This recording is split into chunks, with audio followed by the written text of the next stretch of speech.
नमस्कार, आप देख रहे हैं न्यूज वन इंडिया। मैं हूं आपके साथ पूजा यादव। बिहार चुनाव के पहले चरण का मतदान जारी है। शाम 5 बजे तक वोटिंग परसेंटेज रहा 51.65%। पहले चरण में 71 सीटों पर हो रहा है मतदान। बिहार के 16 जिलों के 71 सीटों पर मतदान जारी है। 17 सीटों पर 1066 विधायक इस वक्त चुनाव लड़ रहे हैं। मतदान केंद्रों पर सुरक्षा के पुख्ता इंतजाम है। दरअसल 1066 प्रत्याशी हैं जो कि चुनावी मैदान में विधायक पद के लिए अपनी ताल ठोक रहे हैं, चुनाव लड़ रहे हैं। मतदान केंद्रों पर सुरक्षा के पुख्ता इंतजाम, सोशल डिस्टेंसिंग का ख्याल रखा जा रहा है पूरा।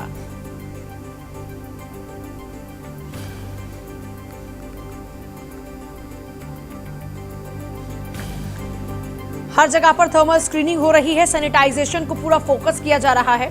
शाम के 5 बजे तक वोटिंग परसेंटेज रहा 52 पहले चरण में 71 सीटों पर मतदान हो रहा है। दूसरे चरण के लिए प्रचार चल रहा है। प्रथम चरण के लिए मतदान चल रहा है। 17 सीटों पर 1066 उम्मीदवार अपनी किस्मत को आजमा रहे हैं।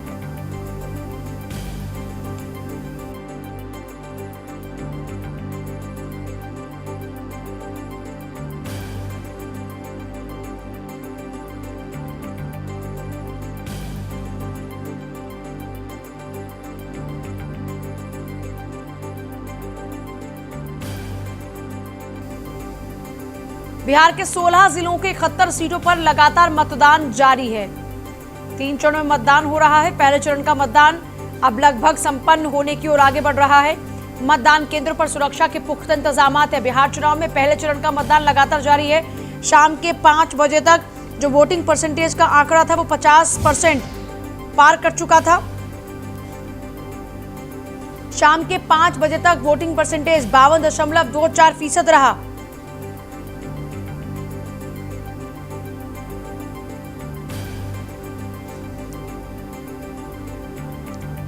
16 जिलों की कुल 71 सीटों पर मतदान हो रहा है। पोलिंग बूथ पर वोटर्स की लंबी कतारें देखने को मिली। पीएम मोदी नीतीश ने लोगों से की मतदान करने की अपील।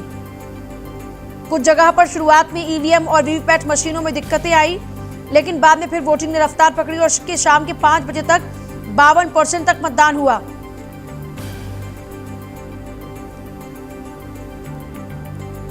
बिहार में दोपहर के 3 बजे तक 46% तक मतदान था। बक्सर की बात करें तो 51.40% यानी 40% तक मतदान हो चुका था लगभग 4 बजे के करीबन। वहीं पटना में 45.77% वोटिंग हुई।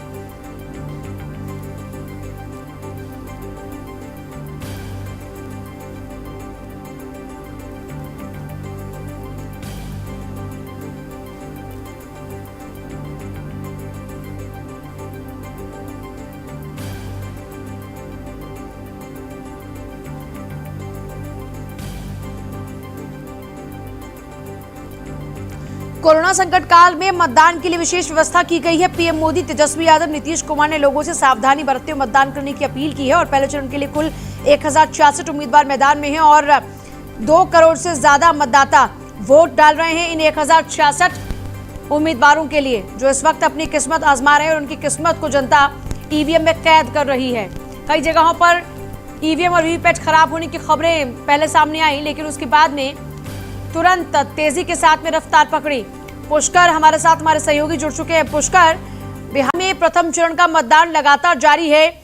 आज दिन भर क्या कुछ घटता रहा और फिलहाल अभी लोगों में कितना उत्साह है, क्योंकि ये आखिरी दौर का बिल्कुल बस अब मतदान है और आमतौर पर लोग अपने घरों से इस वक्त तक भी बाहर निकलते हैं। बिहार में जो ओवरऑल मतदान का परसेंटेज है इस बार हुआ वो देखने को मिला, वो 52.24% हुआ है, जिसको कि कम माना जाएगा। ऐसा लग रहा है कि वोटरों में उत्साह की कमी थी या कोरोना का डर हो सकता है कि कोरोना की वजह से लोग वोटिंग करने के लिए नहीं निकले, क्योंकि वोटिंग का जो परसेंटेज है, तो 71 विधानसभा सीटों पर आज मतदान हुआ है, वो लगभग 52.24% हुआ आज मतदान हुआ है, जिसको कि कम माना जाएगा। बिहार में ओवरऑल परसेंटेज कम माना जाएगा जी। अच्छा, अभी आज कोई और खास बात? आज ऐसी और कोई खास बात तो देखने को नहीं मिली है। वोटरों के बीच में थोड़ा उत्साह कम देखने को मिला है। कोरोना की वजह से हो सकता है कि लोगों में एक डर अंदर से, हालांकि चुनाव आयोग ने काफी कोशिश की और जिला प्रशासन ने भी कोशिश की, लेकिन ऐसा कुछ खास देखने को नहीं मिला। पुष्कर, जो बिहारी मीलों मील पैदल चलने में नहीं थका, उसको कोरोना से वाकई डर लग रहा है या फिर ये निराशा इस वक्त प्रदेश की राजनीति को लेकर है? प्रदेश की राजनीति को लेकर भी निराशा हो सकती है, क्योंकि यहाँ पर दो तरीके हैं। या तो लोग नीतीश कुमार का जो 15 साल का शासन है उसका एंटी इनकम्बेंसी की वजह से भी वोट देने के लिए नहीं निकले होंगे। ये भी हो सकता है, एक लोगों के अंदर उत्साह की कमी होगी और महागठबंधन की तरफ भी लोगों का रुझान नहीं हो पा रहा होगा। ये भी चीजें हो सकती है। चलिए, शुक्रिया आपका।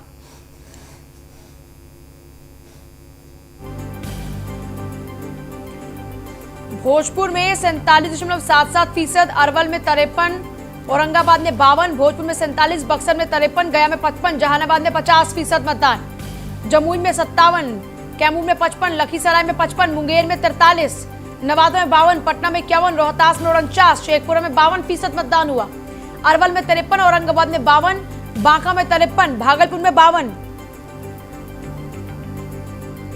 भोजपुर में 47%, बक्सर में 53%, जमुई में 57%, कैमूर में 55% मतदान हुआ है, नवादा में इसी तरीके से 52% मतदान हुआ। 5 बजे तक का ये आंकड़ा है। पटना में 51%, अरवल में 53%, बांका में 53%, भागलपुर में 52% मतदान रहा। एवरेज में अभी तक 5 बजे तक का जो मतदान प्रतिशत रहा वो लगभग 52% का रहा।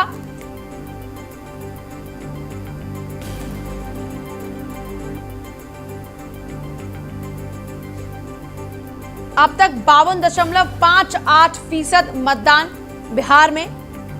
पहले चरण में 71 सीटों पर मतदान हो रहा है। 1066 उम्मीदवार अपनी किस्मत का फैसला जनता के हाथों में सौंप चुके हैं और जनता ने ईवीएम में उनकी किस्मत का फैसला किया है।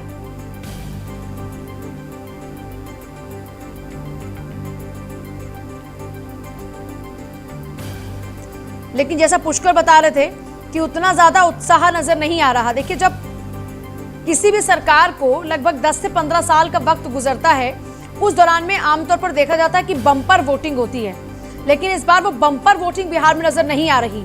अब क्या वजह है कि बिहार का मतदाता निराश है? क्या वजह है कि वो अपने घरों से बाहर निकलना नहीं चाहता? क्या वाकई इसकी वजह कोरोना है या फिर प्रदेश की राजनीति को लेकर निराशा है?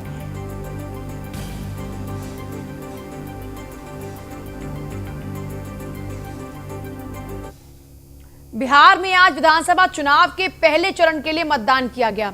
राज्य में पहले चरण में 16 जिलों की 71 विधानसभा सीटों के लिए वोटिंग। 1066 प्रत्याशियों की किस्मत ईवीएम में कैद हुई। भारी पुलिस बल की तैनाती के बीच चुनाव शांतिपूर्ण ढंग से संपन्न हो रहा है। हालांकि कोरोना महामारी के चलते अधिकारियों के आगे चुनाव कराना एक बड़ी चुनौती रही, लेकिन इस सब के बीच चुनाव संपन्न कराया गया।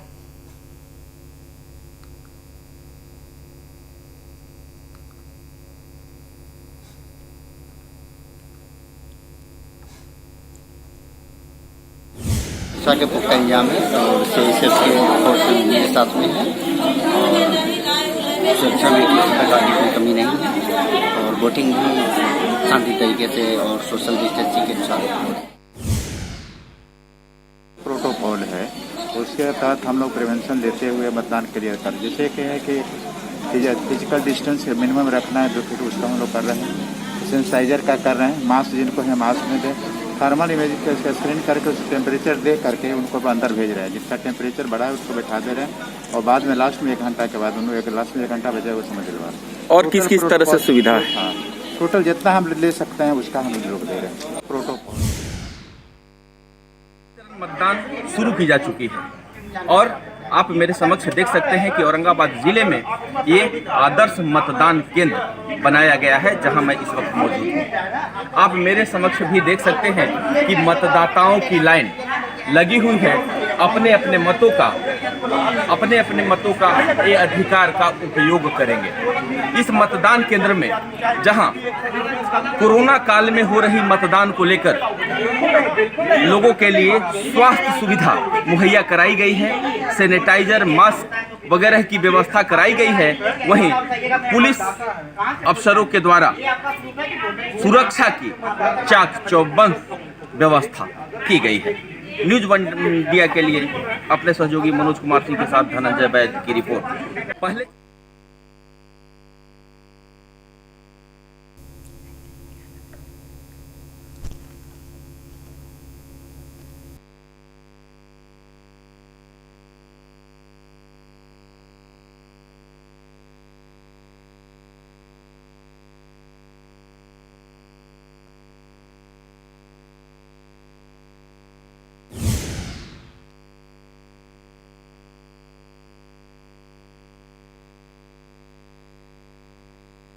आगे बढ़ रहा है। 1066 प्रत्याशियों की किस्मत कैद हुई है। कोरोना के बीच पहला विधानसभा चुनाव।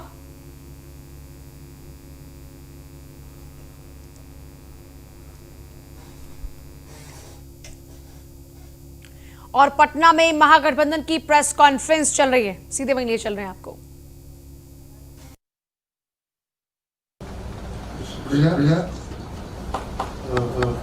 लोग बात नहीं है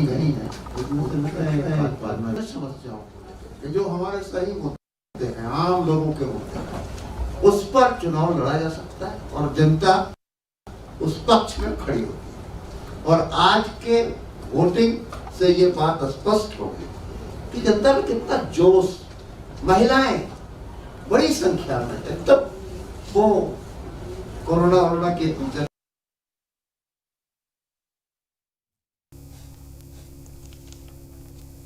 बिहार के चुनावी मैदान में पीएम मोदी की हुंकार।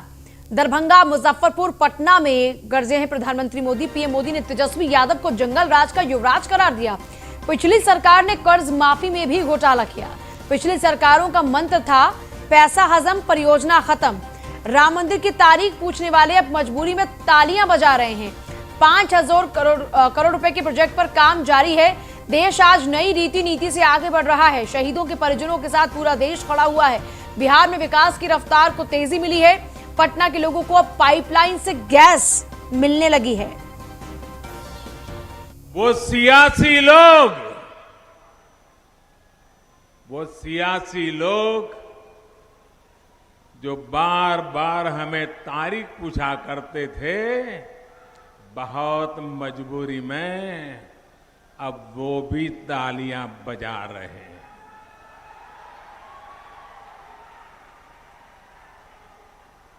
मां सीता के इस क्षेत्र में आकर मैं यहां के लोगों को राम मंदिर निर्माण की बहुत बहुत बधाई देता हूं, क्योंकि आप उसके प्रमुख हकदार हैं। भाइयों और बहनों, भाजपा की पहचान है, एनडीए की पहचान है, जो कहते हैं वो करके दिखाते हैं।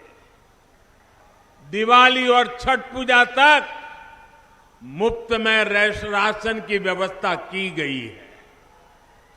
बाढ़ के दिनों में सरकार की इन योजनाओं ने गरीबों की बहुत मदद की है। साथियों, इस क्षेत्र में पानी से होने वाली बीमारियों की दिक्कत हमेशा से ही रही है।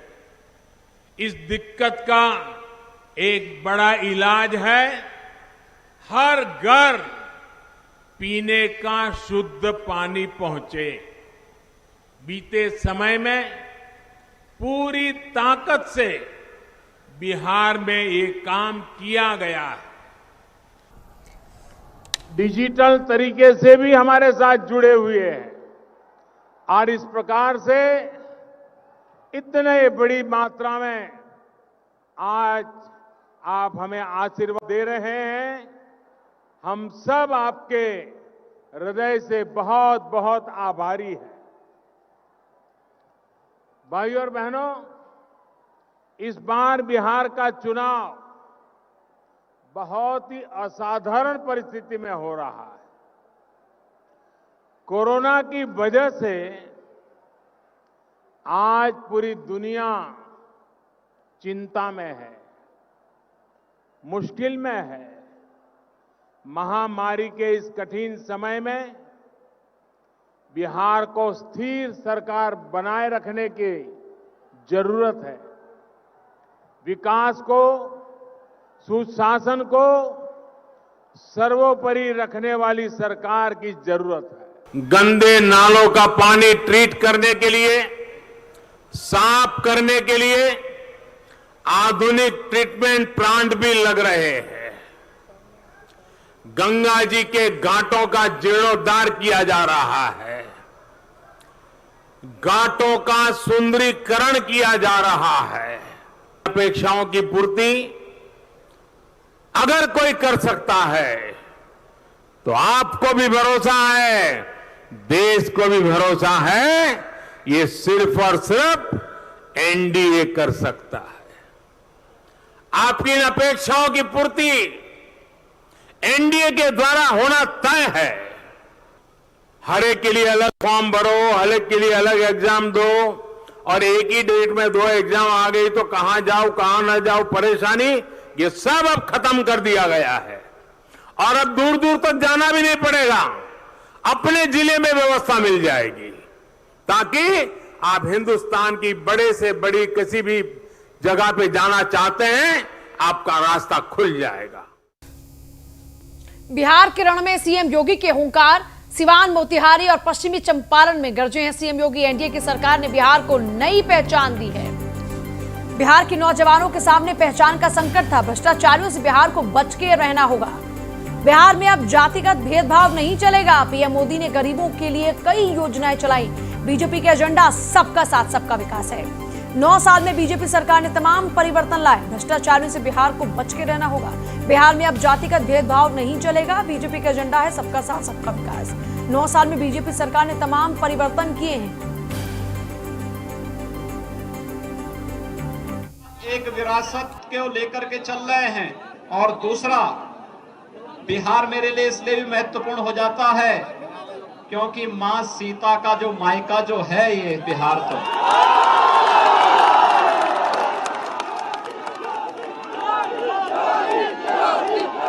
भाइयों बहनों, वह समय हमारे लिए कष्टकारी था, लेकिन साथ साथ देश और दुनिया को पहचानने का एक अवसर भी था कि संकट के समय कैसे चुनौतियों से जूझना पड़ता है और संकट के समय कौन हमारे साथ खड़ा हो सकता है।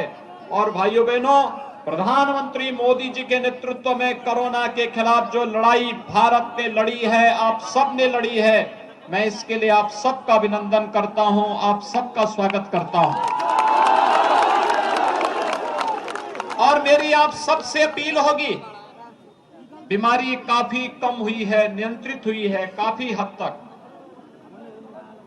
लेकिन इस बीमारी का संक्रमण तेजी के साथ बढ़ता है। जब तक कोई दवा या वैक्सीन हमारे पास स्वयं पहुंच करके नहीं आती है, तब तक हमें प्रधानमंत्री मोदी जी के उस मंत्र को हमेशा अपने साथ रखना होगा, और वह मंत्र 2 गज की दूरी और मास्क जरूरी है। हम इसका पालन जरूर करें। बीमारी थी, दुनिया की बड़ी बड़ी ताकतें पस्त हो गई, लेकिन प्रधानमंत्री मोदी जी के संकल्प और दृढ़ इच्छा शक्ति के सामने बीमारी पस्त हो गई। भारत के अंदर प्रधानमंत्री मोदी जी के नेतृत्व में अद्भुत कार्य हुआ। किसान को बचाने के लिए, नौजवान को बचाने के लिए, देश की 135 करोड़ जनता को बचाने के लिए जो कार्य हुआ है, वह उल्लेखनीय कार्य दुनिया भी आज स्वीकार कर रही है। लेकिन कोरोना का संकट टला नहीं है,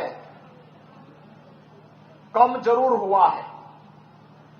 और इसलिए प्रधानमंत्री मोदी जी ने आप सबसे एक ही बात की अपील की, जब तक दवा या वैक्सीन नहीं आ जाती है, तब तक हम एक मंत्र का पालन करेंगे, 2 गज की दूरी और मास्क जरूरी, क्योंकि ये बचाव ही एकमात्र रास्ता है। वर्तमान में ये एकमात्र रास्ता है। और भाइयों बहनों, बीमारी से जितना हम बचाव कर लें, वही हमारे लिए सर्वोत्तम उपाय है। और मेरी सबसे पहले अपील होगी, कोरोना के खिलाफ देश की लड़ाई को आगे बढ़ाने के लिए हम लोग पूरी मजबूती के साथ कार्य करें।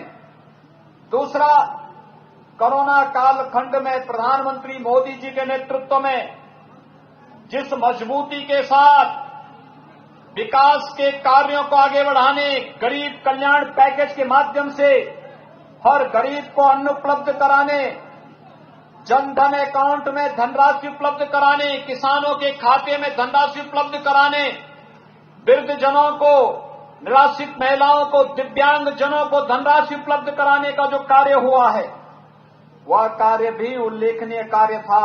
व्यवस्था उत्तर प्रदेश परिवहन निगम की बसेस से उनको सुरक्षित पहुंचाने की व्यवस्था का आदेश हमने किया था। लोग हमसे पूछते थे कि आखिर आप इतना चिंता क्यों कर रहे हैं। मैं कहता था भाई देखो मेरी ये ड्यूटी है। कहते थे क्यों? मैं कहता था देखो वे मां सीता की मायके के लोग हैं।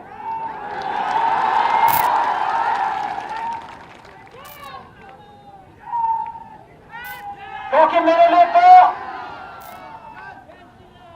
वह एक अद्भुत क्षण था, कष्ट था हमें भी, आपको भी, लेकिन साथ साथ हम लोग विपरीत परिस्थितियों में जूझते हुए हर एक गरीब का, हर एक नौजवान का, हर एक मजदूर का सम्मान की रक्षा भी करेंगे और उसकी रोजी रोटी की व्यवस्था भी करेंगे।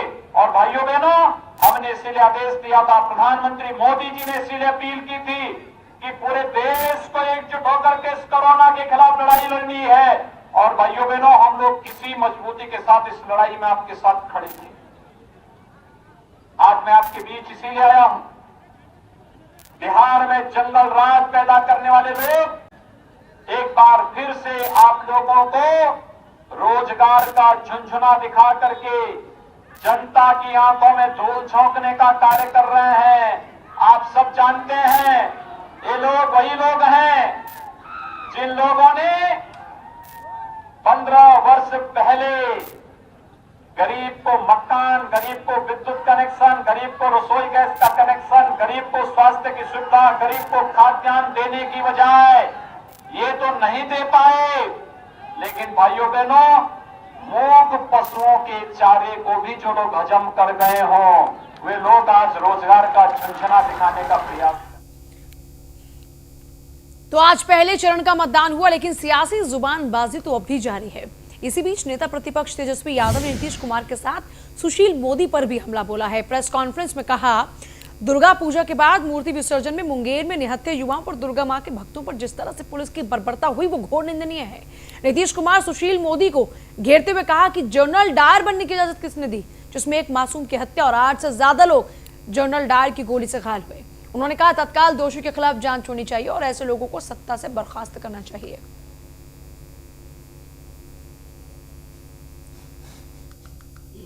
कि इस घटना की जांच कराई जाए और हाई कोर्ट के रिटायर्ड जज से हाई कोर्ट मॉनिटर्ड जांच इन्वेस्टिगेशन होनी चाहिए।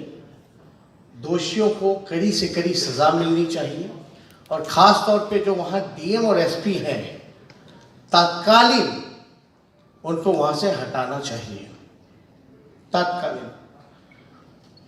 आपको पता होगा पुलिस महकमे में जिसकी वहाँ जिम्मेदारी है वो एक जदयू नेता की बेटी है, मैं नाम नहीं लेना चाहूँगा, लेकिन कहीं ना कहीं से ये जो जनरल डायर का जो बनने का जो आदेश कहीं ना कहीं से ज़रूर गया है। इसलिए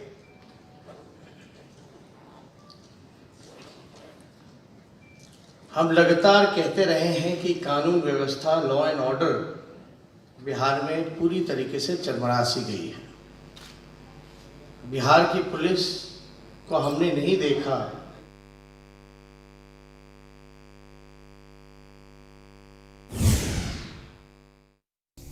और फिलहाल ले रहे हैं इजाजत। नमस्कार।